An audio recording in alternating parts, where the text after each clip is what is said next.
Welcome to Sylvia Stingray. Hey guys, welcome back to my channel. It's me, Sylvia, your Yuri Manhwa translator.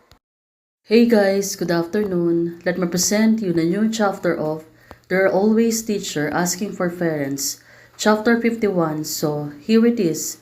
Let's read the story. Back to Lu Shishao and Xian.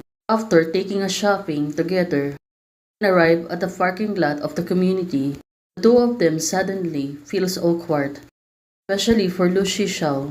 Now, passed by Xian, looking at her face, seems that she feels awkward. That's why she said to her, "It is getting late, let's go back." Lu Shishao said to Xian, softly and gently, "Well, this is the end of the day." Next morning, Xian was in the school. It seems that she was really thinking something. She was sighting on something else. She was alone on the teacher's room. Looking at her face, she looks really worried. After the final exam and then's the parent meeting. So, Xian, what is she thinking right now? The holiday is really coming. Now, maybe she was really thinking about it. Xian said to herself that Lu Shishao is a strong person. If I knew about this, oh, well, she really can't help herself but to think Lu Shishao. The morning of the grade office.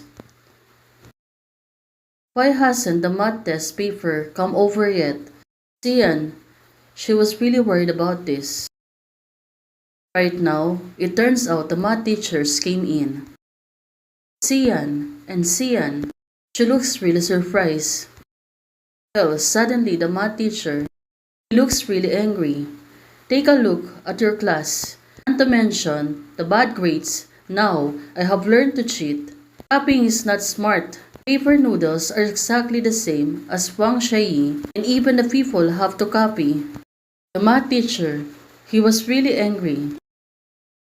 Never seen such a silly student. It's smarter to copy it.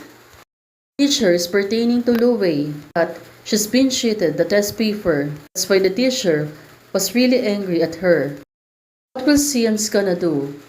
Is she going to believe about what happened? If you copy all the mistakes for fear that others will not see that they are copied,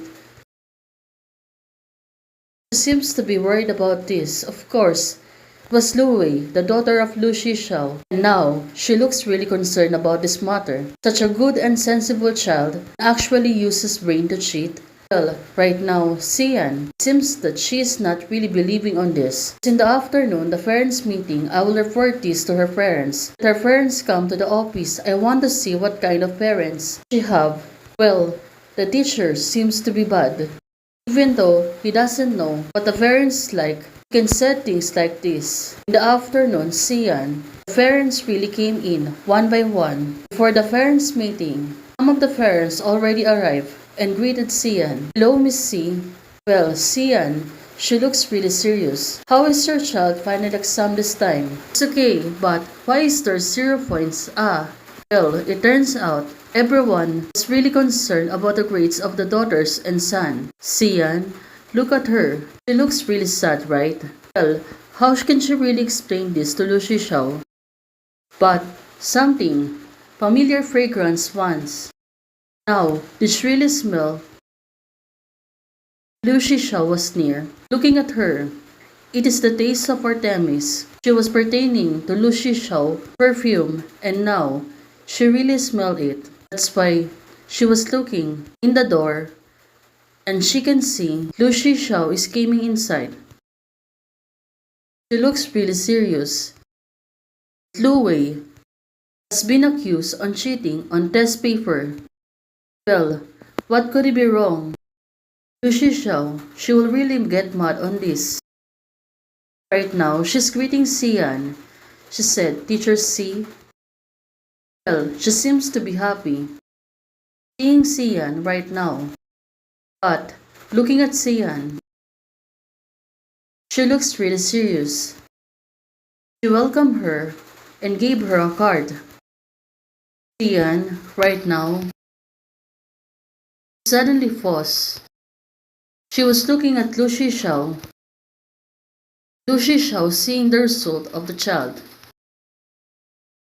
Well, she seems to be serious looking at it, but suddenly, she noticed that there's a zero, no score, math paper test.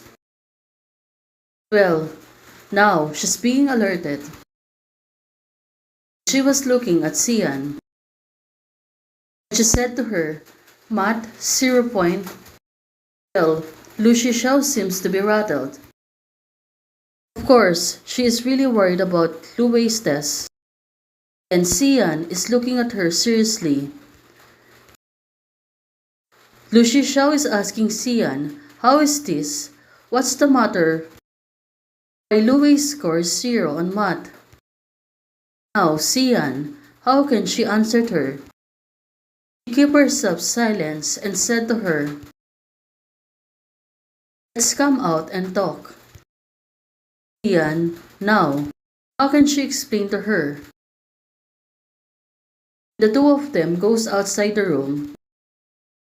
Shisha was standing and also Sian. Sian, she don't know how to start.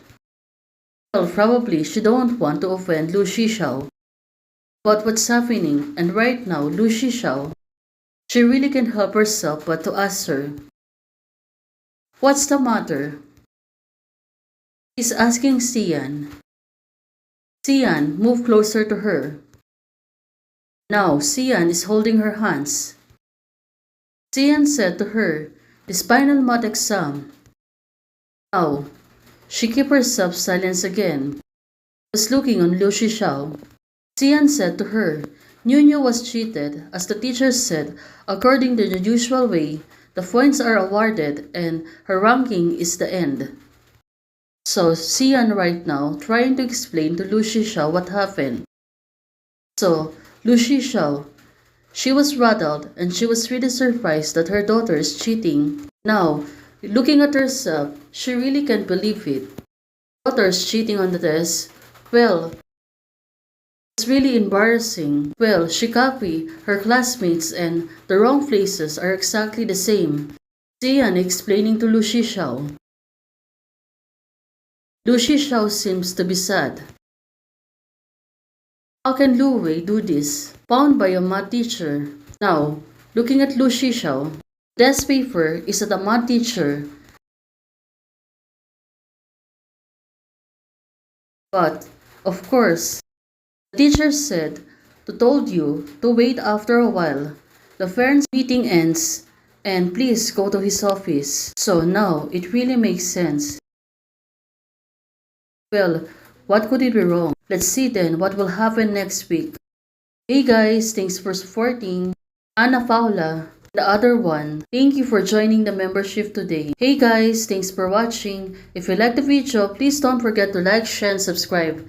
Hey guys, membership is already open. For those who want to support, you can join the membership or you can directly support me via Ko-Fi. Thank you, bye.